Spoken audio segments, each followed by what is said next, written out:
This week is fun. This is tough. You know, when we were doing the exposition thing last week, I was like, oh, just let us loose. Just let us play this friggin' game. And now here we are in the dungeon. What are we doing? Bitching and moaning. We have officially reached this point. You know what? Let's take turns. Josh, what's your unironically your favorite part of Skyrim? Actually, it's the place coming up. It's kind of unfortunate that A, this is on the main quest line, and B, it's at the end of such a long freaking dungeon area. But we'll see it in a minute. But first, we have to fight some humans who found their way all the way down here, past all the Palmer that are mysteriously not dead. Oh, Bethesda, never change. Oh, crap. We don't actually have to fight these guys, but we can. And we should. Alright, Chris, what's your favorite part of Skyrim? I think I've answered a similar question earlier this season, but, I think my favorite part of Skyrim, vanilla Skyrim, as it stands, without mods, without changing, without hacking, is the sense of place it can have sometimes, like when you know everyone in a town, or a quiet sunrise over a bridge, or like, I know I've gotten a sort of a reputation over this entire season as being the guy that wants to turn Skyrim into Animal Crossing, but I do love the quiet moments. I really... The combat grates on me, but everything else, I just love the sense of place it has. The sense that it's a real lived-in place with characters that wake up and go to work, and they just work at a stupid mill, and it's their job, and you can patronize them, and I don't know. I dig that. I dig the sense that it's a real place. And that's something that's hard to do in games, and this game actually does it really well, and I appreciate that. James, what's your favorite part? Alright, the truthful answer would be just to say Frostfall. But I suppose we're not going... I suppose that defeats the purpose of the question, is to list a mod. So that's sort of where I would go with it too, so... Yeah. So I will say the dungeons. I just like crawling down and get down in the dungeon, get the loot. Oh, that's the way I back up. Sort the loot. Then go home and meticulously place the loot into the proper containers, and then find another dungeon. There's maybe no limit on how much of that I could do. This place is also very cool. This is Blackreach. And it's a shame it's at the end of such a long dungeon. Like, I was feeling really fatigued when I got here, and I realized, holy cow, I got to the end of the dungeon, and there was another dungeon, and I got to the end of that dungeon, and there was another dungeon. And this place is really cool. It feels like it should be a secret. It feels like it should not be on the main quest line. In fact, I completely forgot. You saw last week I was like talking about it, like, oh, maybe we should go here eventually. I forgot it was on the main quest line. What's amazing about this place one of those like, oh, Bethesda's really scared that you won't see all of their cool content. It feels like it's almost a sizable portion of the overworld map itself. Like, it feels like it could take up maybe 10, maybe 20% of the overworld map if it was laid on top of it. It's a big, giant, honkin'... It feels like... And that's why it feels like a secret, I guess. It feels like this, like, entire alternate world map that is maybe not as big, but is underground and secret and cool, and you feel neat just for discovering it. And I mean, look at this place. As far as environmental design go, I mean, Skyrim is not fantastic, but this place has some pretty good. You know what the sad thing is? I straight up don't remember this place, because when I got here, I was so sick of this dungeon, I ran straight to the nearest door. And this is a really pretty area. Oh, I think there's even a few dragons down here. There's all kinds of crazy... I didn't see dragons, I don't think there's any dragons in here. But there are all kinds of... Like, there's a couple quests down here. There's dwarven fortresses, there's the... That sounds super cool. And I'm so upset that I missed this. But, I mean, but you've got to do it all. I'm putting all that on the game, too. It's me. Right. Well, I think the key is... I mean, if you're not doing it like us, if you're actually playing this, the proper way to handle this is what you did, Rutskarn. Make a beeline for the exit. Once you reach the exit, you'll kind of open up the back door and you can come back here and do all this stuff. with easier access to civilization and shops and resupply. Because by the time you get here, you're probably low on potions. I mean, it depends on what difficulty you're on, but if you're playing like, you know, in super hardcore like I have to do, you'll probably be low on potions, low on resources, running out of, and overfilled with stuff that you want to sell. It might be a good idea for us to go do that, or do a bunch of alchemy training right here and now, which is probably not something anyone wants to watch, just so we can clear out the inventory. Well, we could do a time cut. Just take a break. Could, but nobody wants to sit here and wait. It's oh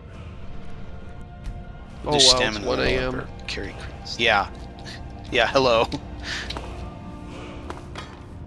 Yeah. We can sort of maybe do that later. But, I actually do want to sort of return to what, like, my favorite part of the game was, because I think it might slightly surprise people. Like, we asked this question before, and I think I said the mods, but if I'm, like, you know, throwing that out of the way, and that's really not a backhanded answer, because the mods for this game are really good. Like, it sets up the infrastructure for the mods really well, but, the weird thing is, my favorite part of this game is the kill animations. Like, when you kill somebody with an axe. I would not have expected that. Yeah. It plays like the canned kill animation. I really think that's my favorite part of this game. Because, like... I hate it when it gets used on you, though. Yeah, sure, but it's like, I've played 4 other Elder Scrolls games. And, yeah, when you play this one, it doesn't stack up in a whole lot of respects. You know, a lot of the, the lore is not super interesting. The main quest isn't, like, super interesting. You know, the towns feel cooler in other games. The game's more interesting in other parts. But the one thing this game nails is that when it's just me and some piece of shit bandit, and I've got an axe, and he's got a smaller axe, and I hit him in the face, it makes me feel cool. This game's good at that. In a way that none of the others were. So I guess the fix that keeps soul gems from being filled with the wrong kind of souls was probably the unofficial Skyrim patch, and not something that they actually did. So now I've got a whole bunch of greater and grand soul gems filled with lesser souls. Yeah. Yeah, that's standard bullshit in any Elder Scrolls game. It would be swell if they like could, you know, stack together. So you get a grand soul gem and you put a lesser soul in it, then you put another lesser soul in it, it becomes filled with a common soul. But no, that'd be too easy. It's great when you forget that you're not carrying around the other soul gems and you've got like a hero's star. Yeah, you accidentally put like a rat in it. Goodbye. It's also weird how it'll like if you kill 10 rats, all 10 of those, you know, and you put them in soul gems, all 10 of them will stack up. But and let's say they're all petty. But if you kill a rat and it goes in a petty soul gem, and then you kill a mud crab and it goes in a petty soul gem, they don't stack, even though it doesn't matter what the originating creature was, and that makes no sense. And that means once you get a bunch of soul gems, you've got like 3 pages of soul gems to scroll through, as if this game didn't have enough interface problems to begin with. That should be like top of the list, easy fixes is, hey, let's take all these identical objects and collapse them into a stack. Oh god. Okay, there's a Dwarven Centurion down there.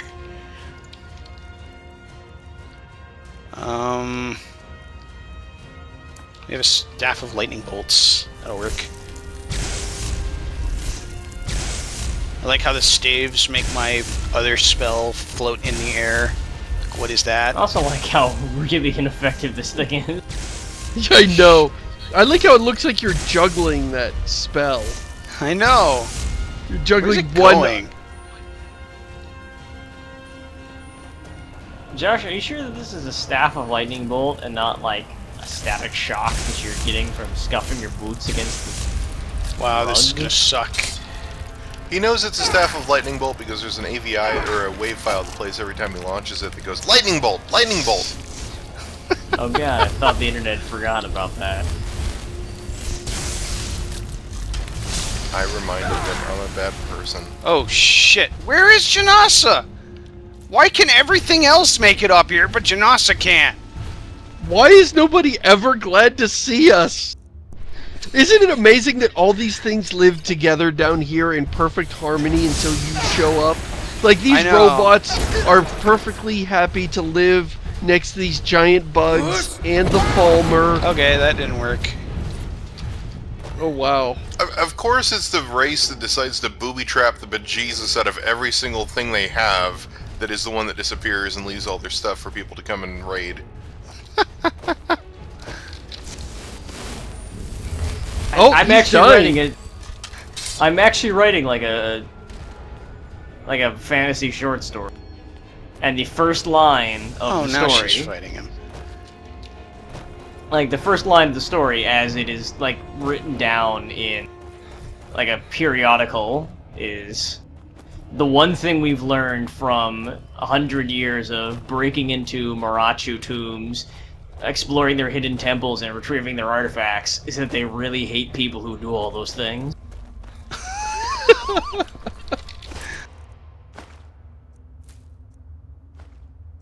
Like the Dwarven are just really dead set against any future generations knowing shit about their civilization. Oh, more dialogue from Jenassa. Yeah.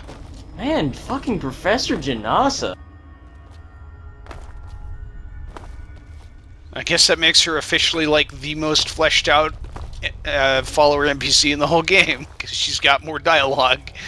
Yeah, actually, no, that would be Serana. Can you stop hopping just for a couple minutes? It's important. Do I have... Jenny, like, majored in Dwemer's studies and got a minor in, like, biology? I hate you. Forever. It doesn't matter, because she's just gonna get a job flying around that stupid cat. Until she gets a boyfriend who's, like, totally rich, and then she's gonna, like, totally quit her job and just settle down with a dude. I suppose now is a bad time to bring it up, but I've decided I'm too cool for you guys and I'm leaving the show forever. What is this? That's awesome, because I totally bet on Mumbles in the pool. She had to not show up this week. Heavy armor increased. Oh, actually, yeah, I guess we do use heavy armor. Wait, is our heavy armor seriously only like wait? Oh no, wait, that was our level. Our level's 21. Okay. You know, I mentioned it at the beginning of the season, but I really must appreciate at this point the water in this game really is gorgeous at times. Even the vanilla water. Yeah, it's pretty. It's what's up. Water. Sitting on my deck. You know what I mean. Here. Yes. Jenassa, you ever just stop and think about life? You ever just ask yourself, why am I a cat in the bottom of the bowels of Hades wearing his chef's hat fighting robots? There's a black cat down by the quayside. Ship's lights, green eyes glowing in the dark. Anyway, the other cool thing is that the other reason this place could have been like a secret is that it connects to like 3 or 4 other Dwarven ruin dungeons. Yeah. I did not know that. The sun up there. We will probably end up coming back here, but let's beeline to the end of this place for the moment, because we're out of inventory space, and he wants to watch me fight random stuff for the next 40 hours.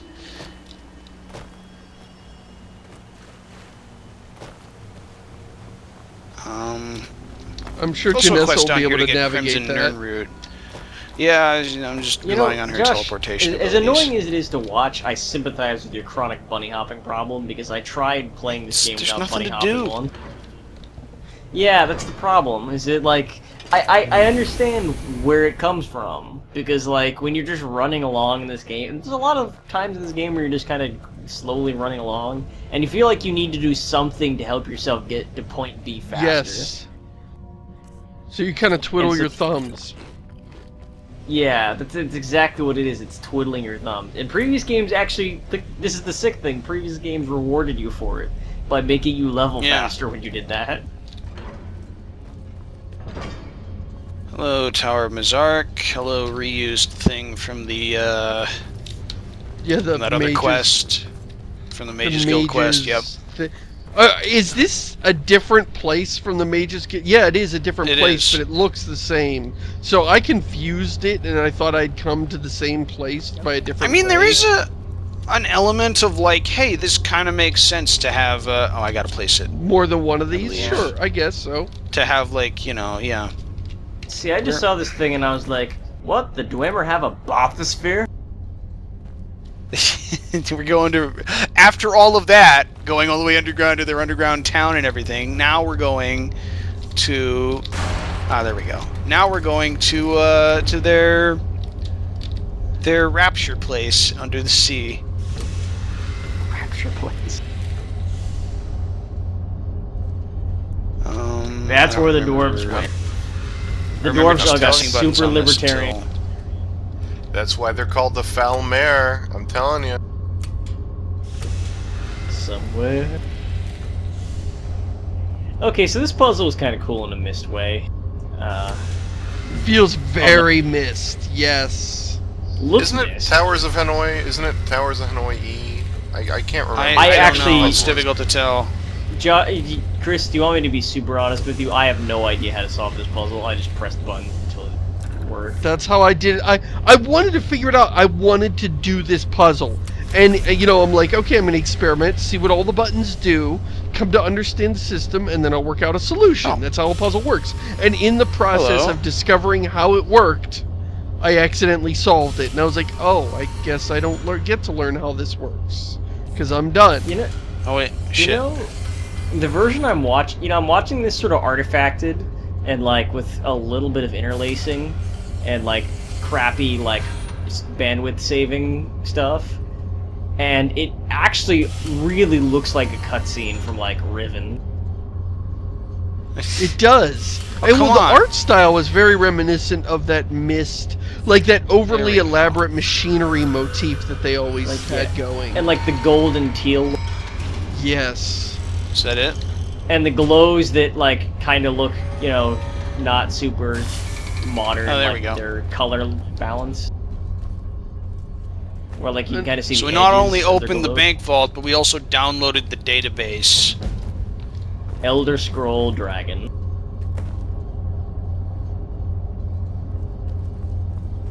And of course, I always read that as ruined lexicon, and I'm like, oh fuck, I screwed up. Then it's ruined lexicon, as in it has runes on it.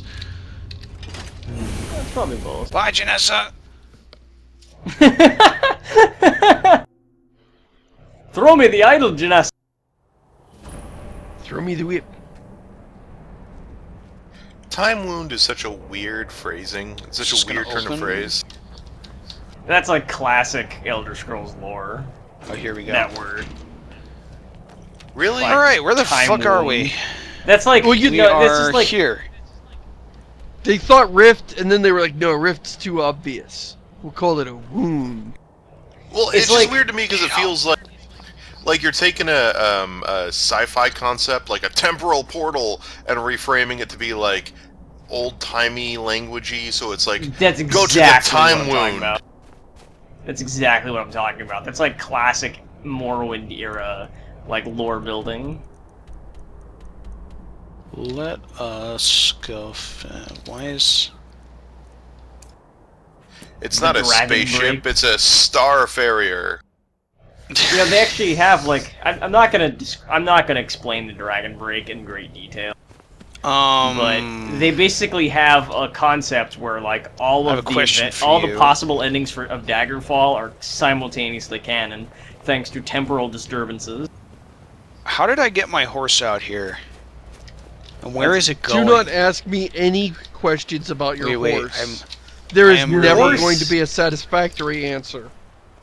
My answer is swim. You guys ready for this? My answer is that you let him to water, but you can't make him drink it. Oh no, Jenassa, no, don't kill the horse! God! I learned it from watching you, John. Jesus. I really don't think Jenassa's like the one at fault in this scenario. Oh, now he's swimming. Well, I guess that answers your original question, John. That horse was like totally gonna kill you. I'm curious. Hermaeus Mora is supposed to show up at some point here. I thought he was supposed to show up before, but I guess not. I don't remember that happening to me. You don't? I see it. No. The ceiling structure. I would have remembered that because Hermaeus Mora is awesome. He's like the neckbeard of Daedra. Can loose the hooks, but none alive remain to bear it. A panoply of their brethren. He's like a Lovecraftian neckbeard. A trick. Something they did not anticipate. No. We need to wrap this up. The blood of all. Well, Septimus Cygnus is talking, so I guess we have to wait. Oh, that's right. This is the part where he shows up. Okay. You want to go talk to Hermaeus Mora now? It will drink the fresh blood of elves. Yeah, okay. Yeah, right. Wait, Hermaeus Mora optional? Because I really don't remember that. There he is. And they changed it when the DLC came out to give him a creepier look. Hey, what's up, Wretched Abyss? Come speak to the Wretched Abyss. Bask in my presence. That's lame. This didn't happen to me. What the fuck? Mora. I am the guardian of the unseen. Oh, the thing that bothers me about talking to important characters like this is they always read their lines super slow and they can't be skipped. And it's like, I've read this 4 times now. I'm ready to move on. Click, click, click. I can skip this. When is Bethesda going to get... When is Bethesda going to get that few things communicate wisdom and knowledge less than talking about how wise and knowledgeable you are? Is nearing its end. Once that infernal lockbox is opened, he will have exhausted his usefulness to me. See, when you force us to look at your NPC, all we notice is the fact that the textures are clipping really weirdly with that wall. It's really weird too, because it's like it's a sprite. It's a weird sprite, so it's like kind of following my camera. I am your servant, my lord. I'll never join you, vile demon. God, I'll never join you. It's so fantastic. You know, and it's more offensive when you have to pick which cheesy line of dialogue. Oh, I'll never join you. It doesn't matter. It doesn't matter. It doesn't matter. None of this matters. It's terrible when it makes you like, I like the feeling that I'm aloof. Okay, everybody else in this world is this cheesy, hammy, awful character, but not me. Not me. I'm above it all. But then it's like, I'll never join you. Yeah. All right. We've got Drag the me Elder down to your Scroll. level. We can go fight the dragons now, I guess. Find the dragon wrench out. Or, you know, not, because that's really boring. Josh. Stop hopping.